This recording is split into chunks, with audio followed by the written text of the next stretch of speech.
You have until Sunday at sunset to pack your garbage and vanish, or the police will remove you. Clear out your dusty old books by 4 o'clock. The demolition crew is tearing down your room today.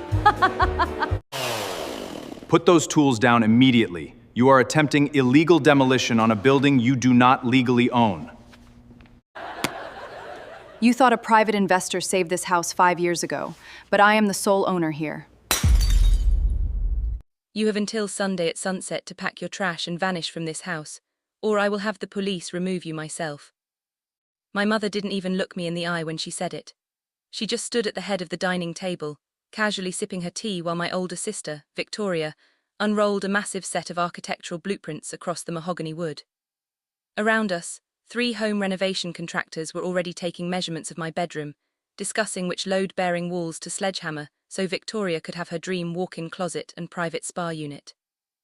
Extended family members sat in the living room, sipping champagne and celebrating Victoria's upcoming expansion, completely ignoring the fact that my life was being dismantled right in front of them. Victoria tossed a roll of black heavy-duty garbage bags into my lap with a smug smile. "Make sure you clear out by 4 o'clock, she sneered, leaning over the blueprints. "The demolition crew starts at 5, and I don't want your dusty old books ruining my marble tiles." Nobody in that room questioned it. Nobody asked where I would go, how I would survive, or why a 26-year-old woman was being tossed onto the street like discarded rubbish after years of cooking, cleaning, and paying off the household bills. They simply laughed, toasted to Victoria's bright future, and waited for my inevitable tears. They counted on my absolute obedience just like they always had. They expected me to beg, they expected me to cry. Instead, I picked up the trash bags, stood up straight and smiled. But that's not where this story began. To understand how a mother could treat her own daughter with such icy contempt, you have to understand what it means to be the forgotten middle child in a family obsessed with status. For as long as I could remember, I was invisible. Victoria was the golden child, the eldest, the ambitious high flower who received luxury cars, funded business ventures, and endless praise despite failing at every enterprise she launched. My younger brother was the adored prince who could do no wrong. And then there was me, quiet, unassuming, and fiercely independent. When my father passed away 6 years ago, the family fell into absolute chaos. Victoria had just drained her savings on a failed boutique venture, and my mother was drowning in delinquent notices. The grand, historical 6-unit Victorian building our family had lived in for 3 generations was facing immediate tax foreclosure and municipal auction. My mother hid the notices, locked herself in her room, and projected an image of wealth to the neighbors while the city prepared to seize the property. They saw me as the helpless middle child who worked long hours at an estate management firm. What they didn't realize was that while they were busy blaming the world for their financial strain, I was quietly studying property law, municipal deeds, and tax lien auctions. When the building was quietly placed on the city's distress list 5 years ago, my mother assumed a miraculous private benefactor had stepped in to clear the back taxes and buy out the bank's mortgage lien, allowing our family to stay in the penthouse unit free of charge. She boasted to the neighbors that father's old business associates had rescued us out of loyalty. Remember that detail, it matters later. For 5 long years, I played the dutiful, silent daughter. I endured the dismissive comments at family dinners. I listened to my mother tell the extended family that I was just a glorified clerk who would never amount to anything. When Victoria demanded my bedroom to expand her master suite, my mother didn't hesitate for a single second. "She doesn't contribute anything of real value anyway," my mother told Victoria over coffee one morning, completely unaware I was standing right outside the door. It's time she stopped freeloading off our family estate. I didn't argue, I didn't raise my voice. I simply kept my locked leather briefcase in my closet, filled out my paperwork in silence and waited. That was their first mistake. By the time Sunday afternoon arrived, the atmosphere inside the building was electric with arrogance. My mother had invited 20 guests, aunts, uncles, neighbors, and Victoria's wealthy friends, for an afternoon cocktail party to celebrate the commencement of the grand renovation.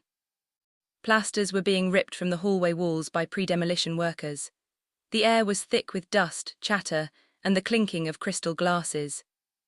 I walked down the grand staircase, carrying a single small duffel bag and my leather briefcase. Victoria intercepted me at the bottom step, holding a glass of Prosecco. "Oh look, the squatter is finally leaving," she announced loudly, drawing the attention of every single guest in the foyer. The room fell into snickers and quiet hushes. "Did you manage to fit your entire pathetic life into one bag? Don't worry, once my walk-in closet is finished, I'll send you a postcard." My mother stepped forward, folding her arms with a look of supreme victory. "You brought this on yourself," she said coldly. "You never respected this house. You never respected what your father built. Now hand over your key card and get off my property." The room was completely silent. Everyone was watching, waiting for the middle child to break down, to plead for one more week, to offer money to surrender. I stopped at the bottom step. I set my duffel bag on the polished floor. "Your property?" I asked softly, my voice echoing across the high ceilings of the foyer. My mother gasped in disbelief, her face darkening. "Don't you dare take that tone with me in my own house. I am the head of this family, and this building belongs to the estate." They had no idea what was coming. I didn't flinch. Slowly, calmly, I unzipped my leather briefcase and pulled out a thick stack of legal documents stamped with official red municipal seals. "5 years ago," I began, my tone calm and smooth as ice, "this building was placed on the municipal auction block due to £140,000 in delinquent property taxes and unpaid bank mortgages. You didn't pay it, Mother. Victoria didn't pay it. A private corporate entity called Sovereign Holdings purchased the tax lien, paid off the bank, and finalized the full title transfer." My mother scoffed, though a tiny flicker of nervousness crossed her eyes.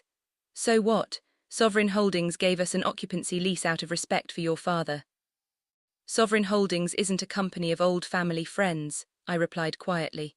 "It's a private LLC, and I am the sole owner, founder, and managing director of Sovereign Holdings." The entire foyer went dead silent. A waiter stopped mid-pour, an aunt lowered her glass. Victoria's smug smile instantly froze. "What nonsense are you talking about?" Victoria barked, her voice suddenly high-pitched and nervous. "You're a clerk, you don't own anything." I pulled out the top document and handed it to the head contractor standing nearby. "This is the certified land registry deed for this entire 6-story Victorian building, registered under my sole legal name. And this," I said, pulling out a second document, "is a formal cease and desist order for unpermitted structural demolition on commercial property." The head contractor looked down at the official municipal seal, his face turning pale. He immediately turned to his crew. "Tools down, everyone out now. We are working on an unapproved site without the legal owner's signature." "Wait, no, you can't leave," Victoria screamed, running after the contractors as they began packing their gear in a panic. "Mother owns this house, tell them, Mother." My mother stood frozen, her eyes wide with sheer horror as she stared at the official papers in my hand. Her hands began to tremble. This is impossible. You're my daughter. You were just living in the spare room." "No," I said firmly, stepping down off the last stair. "I was letting you live in my building. I paid the taxes. I paid the structural insurance. I paid for the foundation repairs while you spent your money on Victoria's failed businesses.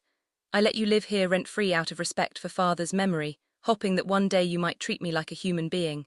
But you mistook my silence for weakness." Nobody in that room knew the truth until that exact moment.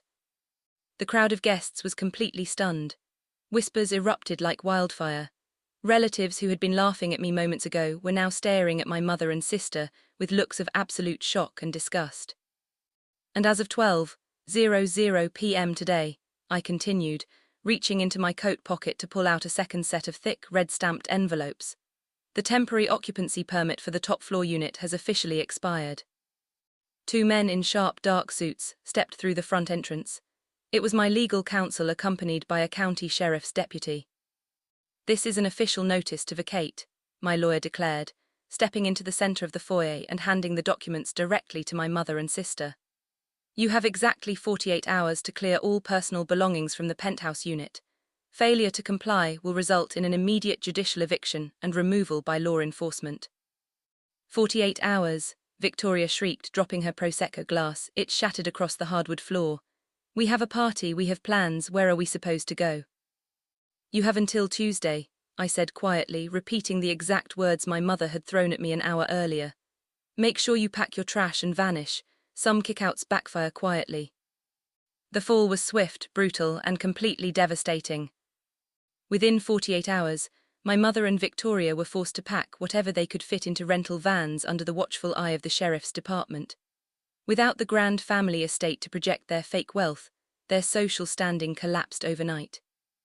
Victoria's wealthy friends abandoned her the moment they realized she didn't own a penny of the estate. Her prospective contractors sued her for breach of contract and unpaid call-out fees. My mother, having poured her remaining liquidity into funding Victoria's lavish lifestyle, was forced to move into a tiny, cramped one-bedroom rental on the outer edge of the city, relying entirely on her basic pension. They tried to call me. They tried to send messages, weeping and begging for forgiveness, claiming that family should stick together. I never answered. I didn't need to yell, I didn't need to celebrate.